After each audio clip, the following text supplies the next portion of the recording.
Italy's new Prime Minister, Matteo Renzi, has got very ambitious programs outlined and a very tight deadline. Here to talk about this is Neil Unmack from Breaking Views.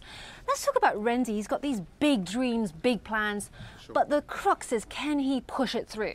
Well, that is obviously the big question. Yesterday we had he led a coup in January, and yesterday he won approval in the Italian Senate, and there we saw really the scale of his ambitions in terms of reforming Italy.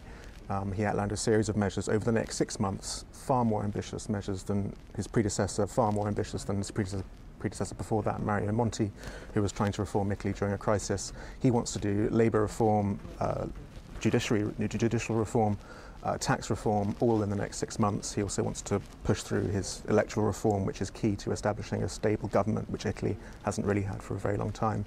And he wants to do all of that in the next 6 months. And then the implication of what he said in the Senate yesterday was if Italy can do its homework, if it can show what it needs, show its European partners what it can do, then maybe it can get some sort of fiscal loosening. Although he didn't use those words, that's the implication of what he said.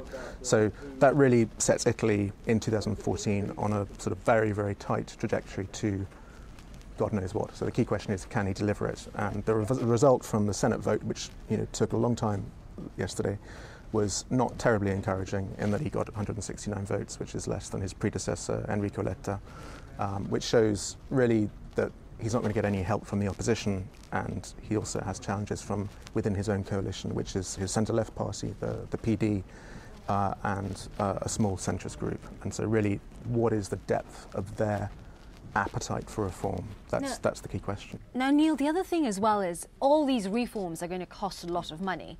How is he going to fund it?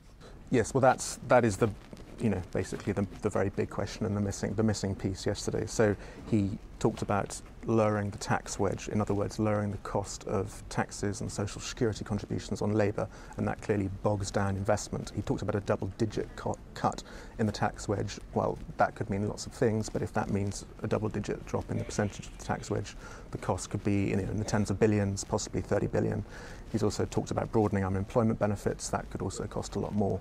So Italy, with its very tight deficit and its high debt, is not really in a position to do that unless big cuts come from elsewhere, which means cuts in the public administration and probably pension reforms. Right. Now, Renzi has shown that he has the appetite to take tough choices. He likes to talk about how, when he was mayor of Florence, he cut the number of local administrators. But really, this is a totally different scale.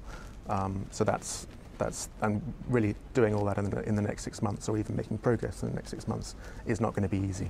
And just very quickly, Neil, the other interesting thing as well is the new Italian government. They're young, relatively young. Half of the government is made out of women, which is interesting given, Italy and how one could describe it as being generally or relatively unfriendly to women and the workplace. Is this just cosmetic, do you think? Well, it's cosmetic and structural in the sense that people want change, and they also recognise that Italy's low female participation rate in the labour force is a structural problem which hinders growth. So, it's good, and I'm sure they're all extremely able politicians. So yeah, it's a classic sort of example of Renzi. It looks good and it promises a lot. Yeah. But can it deliver? The question is, yeah, can he deliver? Lovely. Thank you very much, Neil Unmack there from Breaking Views, talking about Renzi and his challenges ahead in Italy. I'm Angeline Ong. This is Reuters.